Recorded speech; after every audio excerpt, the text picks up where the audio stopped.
Reproductive health of the dolphins, as I said before, reproductive health भी बहुत important है कि आपके सारे ऑर्गन्स प्रॉपरली वर्क करें। WHO ने तो डेफिनेशन भी दे रखी है, reproductive health is defined as the complete physical and mental wellbeing of an individual in all the aspects of reproduction, कि किस फेज में आपके लिए क्या ज़रूरी है। जैसे पहले था राजस्थान में कि राजस्थान या बहुत सारे स्टेट्स में कि बहुत छोटी एज में ही बच्चों की शादी कर दी जाती थी, चाइल्ड मैरिज, आपने पढ़ा होगा। तो जो चाइल्ड मैरिज है, अब आप सोचो जिस एज में वो खुद बच्चे हैं, अगर उसी एज में उनके खुद के बच्चे हो जाएंगे तो क्या वो खुद उनको वैसा फ्यूचर दे पाएंगे जैसा वो डिज़र्व करते हैं? वो खुद भी स्टेबल नहीं है। तो दैट इज़ कि मैरिजेस रेज की गई, हम इनको एक अच्छे लेवल पे लाए, फीमेल के लिए 18, मेल के लिए 21, ताकि वो एजुकेट हो इस चीज़ को लेके। और एक और चीज़ जो आजकल बहुत जनरसली चल रही है, प्रॉपर न्यूट्रिशन। हर इंसान को जीने के लिए प्रॉपर न्यूट्रिशन की ज़रूरत है। During the time of corona when you are going and you just see कि बोला जाता है अपनी इम्यूनिटी को डेवलप करो, ऐसे ही सेम थिंग है कि अगर आपको रिप्रोडक्शन के लिए भी खुद की बॉडी को you have to take a proper nutrition, ताकि आपका हर ऑर्गन, आपका हर हार्मोन प्रॉपरली बने और ग्रो करे। जैसे अगर इंसुलिन की डेफिशिएंसी की वजह हो सकती है, तो वही चीज़ है थायरॉक्सिन है। जैसे अगर आपके खाने में आयोडीन नहीं हुआ सॉल्ट में, तो थायरॉक्सिन नहीं बनेगा, मीन्स आपको न्यूट्रिशन प्रॉपर लेना है। ऐसे अगर आपकी खून की कमी है, you have to take iron, means you have to take fruits in a proper quantity so that it overcome the deficiency and it releases the proper quantity of that particular hormone or proper functioning of that particular organ. Okay, एक आपको पता है pregnancy women's, जो pregnant women's होती है, उनको proper amount में iron की टैबलेट्स दी जाती है गवर्नमेंट की तरफ से, ताकि उनकी बॉडी में खून की कमी नहीं हो। मेंस्ट्रुएटिंग गर्ल्स को भी बोला जाता है कि आप प्रॉपर आयरन लें अपनी डाइट में। Next comes to balance diet. एक बात मैं हमेशा से कहती हूँ कि जैसा सोचते हैं ना, जितना अच्छा हम खाएंगे हम वैसा ही अच्छा सोचते हैं। द थिंग इज़ कि आपके खाने में प्रॉपर डाइट होनी चाहिए। It should contain a proper fat, it contain a proper mineral, proper carbohydrate, proper vitamin and roughage. Roughage means जो आजकल अपन कहते हैं ना, fibre should be there, like that. और इंडियन मील जो होती है वो प्रॉपरली कैसा है, क्योंकि आपको पता है, अपने अगर एक नॉर्मल खाने की बात की जाए तो ऐसा सभी जगह देखा जाता है कि चपाती इज़ देयर, जिसके चपाती नहीं होती उनके राइस होता है, pulses are there, vegetables are there, now you can see salads are also there, है ना। तो ये प्रॉपर बैलेंस डाइट है। अगर ऐसा कुछ नहीं है, मीन्स कमी हो सकती है, लेकिन ऐसा नहीं है कि हम हर चीज़ जो रेगुलरली खा रहे हैं तो वो बहुत ज़्यादा ही फास्ट फूड है। कभी हम बहुत ज़्यादा ही जंकीज़ कंज्यूम कर रहे हैं, या कभी हम बहुत ज़्यादा स्पाइसीज़ कंज्यूम कर रहे हैं, ऐसा नहीं। You should have to take a proper balance diet. आपको खाना है खाओ, but in a limit amount. There is no say no to things, but in a limited amount you have to take. Okay. और आपको पता ही है, जैसे आपकी जो एज है, particularly your age when it's came, means teenage बोलो या एडोलसेंस बोलो, milk is very very essential for you. बिल्कुल लो, क्योंकि उसमें बहुत सारे तो प्रोटीन्स हैं, बहुत सारे विटामिन्स हैं, बहुत सारे कह सकते हो तुम। अगर आज देखा जाए तो विटामिन डी अगर चाहिए तो मिल्क हमको प्रॉपर अमाउंट में लेना होता है, क्योंकि सन उसी को तो फिक्स करता है। देन मदर मिल्क, इन्फेंट जो बॉर्न होते हैं, कहा जाता है ना, first 6 month of any infant should be feed up with this mother milk so that he can grow very properly through out the life. जो पहले मदर मिल्क में एंटीबॉडीज मिलती है वो जिंदगी भर काम आती है। You have to go good, very immune good those who get that milk. Food for adolescents, मैंने अभी भी कहा था कि आयरन ना सिर्फ गर्ल्स के लिए, but iron is essential for all, ताकि अपनी बॉडी का कोर भी अच्छे से डेवलप होता है। वेरी एसेंशियल सबके लिए होती है। ब्लड फॉर्मेशन के लिए, ब्रेन की अच्छी वर्किंग के लिए कैल्शियम लेना चाहिए हमको। लीफी वेजिटेबल है, मीट, एग, जो दोस्तों non vegetarian they can take. Citrus, Indian gooseberry, amla, कहते हैं ना आंवला में बहुत ज़्यादा बेनिफिशियल एलिमेंट्स प्रेजेंट होते हैं उसके अंदर, सबको लेने चाहिए। आई साइट देखो तुम, हेयर ग्रोथ देखो, जैगरी, गुड़, this are all for your growing teenage. You have to consume this type of foods. Junk food such as pizza, burger, chips, snacks, etc. should be avoided because it does not contain any right proportion of nutrition and the nutritional value is also very low. इनमें proper nutrition भी नहीं है, plus ये सिर्फ आपकी body का fat एक बहुत अमाउंट का बढ़ाते हैं। दो एक्टिविटी 10.3 एंड एक्टिविटी 10.4, 10.3 तो आप लोग खुद भरोगे कि आप क्या खाते हो, आपके लिए क्या अच्छा है और आपके लिए क्या बुरा है। दिन में एक चॉकलेट खाना बुरा नहीं होता, लेकिन पूरे ही दिन चॉकलेट कंज्यूम करना is bad. Seriously I am saying, you can just live. So ये चीज़ है, ये आप पता करना है। बट मैंने आपको एक हिंट दिया है कि आप क्या लिखोगे गुड फॉर और क्या लिखोगे आप bad for. The next we came to is personal hygiene. After balanced diet, after food, we come to personal hygiene.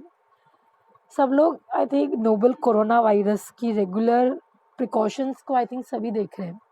बार बार एक बात बोली जाती है, 20 सेकेंड तक 30 सेकेंड तक हाथ धो हाथ धो हाथ धो through a soap, through a hand wash. कहीं बाहर से जाके आओ तो नहाओ, कपड़े वॉश करो, this all come in the personal hygiene. But when it to adolescence means अगर आप बाहर से गेम भी खेल के आ रहे हो, चलो आज तो एक noble corona virus is going throughout the world, but नहीं भी तो अगर आप कहते हैं ना बाहर से गेम खेल के आते हैं तो भी आपको प्रॉपरली बात लेनी है। लेज़ी नहीं होना चाहिए नहाने के मामले में कि हम हफ्ते में एक बार नहा रहे हैं, नहीं प्लीज़। आप अपनी ही बॉडी से खेल रहे हो, आपकी बॉडी के जो स्वेट ग्लैंड है, सेबेशियस ग्लैंड है, उन्होंने भी वर्क करना स्टार्ट ही किया है। तो you have to maintain your proper personal hygiene. Menstruating females को भी अपना पूरा बॉडी का अच्छे से ध्यान रखना चाहिए so that no infection can acquire you. Next came to physical exercise. मैंने पहले ही बोला था, अगर तुम्हें अपने आप को फिजिकली फिट देखना है in future, if you want to see, तुम्हारे पास दो ही ऑप्शन है, या तो तुम खुद को ओबेस देखना या खुद को फिजिकली फिट देखना। या तो तुम मोटापे से ग्रसित हो या तुम खुद को जैसे हीरोइन और हीरो की बॉडी होती है ना, it should be like that, बिल्कुल सीधी शार्प शब्दों में। तो अभी से खुद का फिजिकल एक्सरसाइज का रूटीन सेटअप करो। अगर इस एज में आदत बन जाएगी तो वो आगे भी काम आएगी। Walking, jogging, playing, cycling, swimming, जो आपके लिए अच्छा रहे। स्विमिंग तो तुम इस टाइम अवॉइड कर सकते हो कोरोना के टाइम, बिकॉज कोई मतलब नहीं है, क्योंकि पानी में इन्फेक्शन है तो वो फैल सकता है। नाउ वेरी सेंशुअल टॉपिक जो मैं हमेशा बच्चों को बोलती हूँ, देखो एक चीज़ हमेशा रखना, तुम्हारा आज का शौक कल को तुम्हारी कोई आदत नहीं बन जाए। कहते हैं ड्रग्स कोई लेना नहीं चाहता, ऐसा कोई ड्रग जो पर्सन जो आज कंज्यूम कर रहा है, और तुम अभी जिस टाइम पे तुम देख रहे हो रिया चक्रवर्ती है, तो ऐसे बहुत सारे लोग हैं जो भी ड्रग केस में फंस गए हैं, बहुत बड़े बड़े। तो ऐसी बात नहीं कि उन्होंने लेनी चाहिए होगी, नहीं, लेकिन क्या होता है, मान लो कोई पर्सन है जो ड्रग कंज्यूम करता है, वो दूसरे को बोलता है एक बार लेके देख। हम सिर्फ एक बार एक टेस्ट के लिए लेते हैं, लेकिन हमारी बॉडी उस चीज़ की एडिक्ट हो जाती है। If you take them once, you will become addicted to drugs and your body demand it again and again. So if anybody suggests you to take the drugs, please say no. It is not prescribed by the doctor. Drugs harm the body and ruin the health and happiness. Okay? अगर आपकी body की मानो life है 50 years and if you are taking a drugs, then your life will become to only 30 years. Okay? तो यही चीज़ है, drugs को हमेशा आपको नो ही कहना है, हमें नहीं जाना गलत जगह। जब भगवान ने लाइफ दी है तो उसको अच्छे से जियो। स्पोर्ट्स पर्सन्स होते हैं वो भी ड्रग्स लेते हैं to perform good, to improve their stamina, but you say no to drugs. Okay?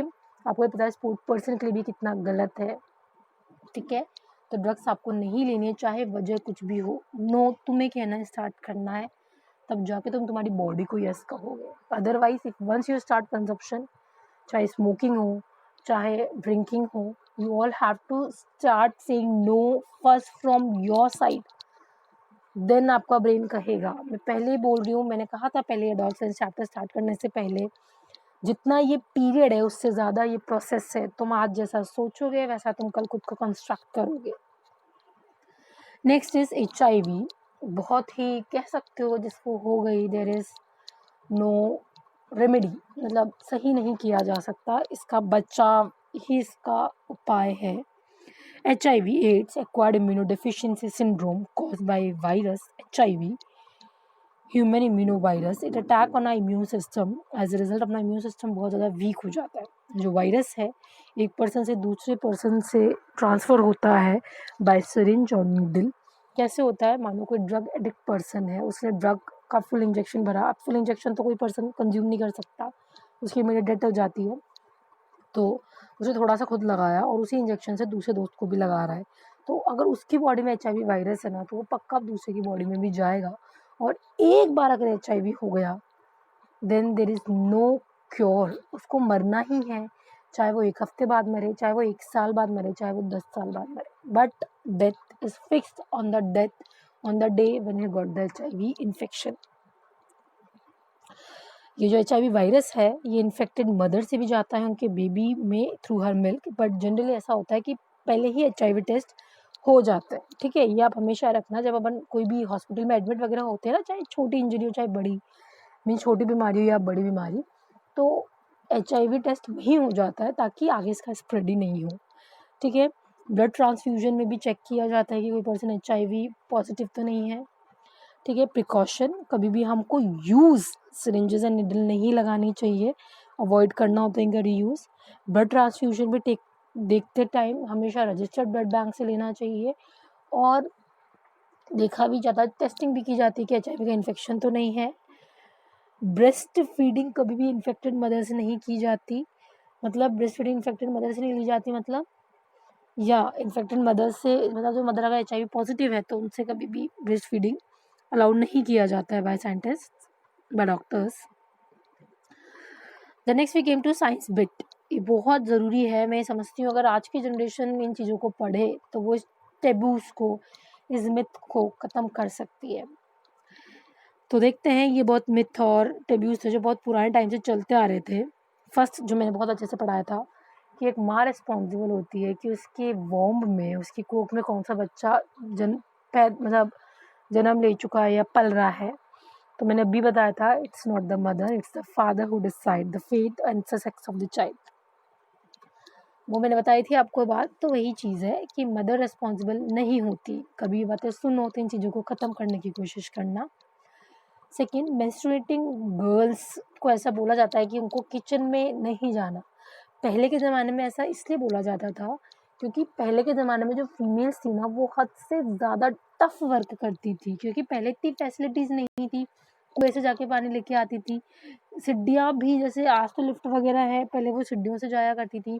खाना गैस में नहीं बन के चूल्हे पे बनता था, तो इसलिए ताकि उनको रेस्ट रहे इस टाइम पे, इसलिए उनको किचन से अलग रखा जाता था। लेकिन अगर आजकल ये बात बोले तो आजकल तो टबू इतना ज़्यादा बढ़ गया है कि बहुत अनाप शनाप सुनाया जाता है कि तुम्हें नहीं आना तो ये चीज़ आपको देखना है।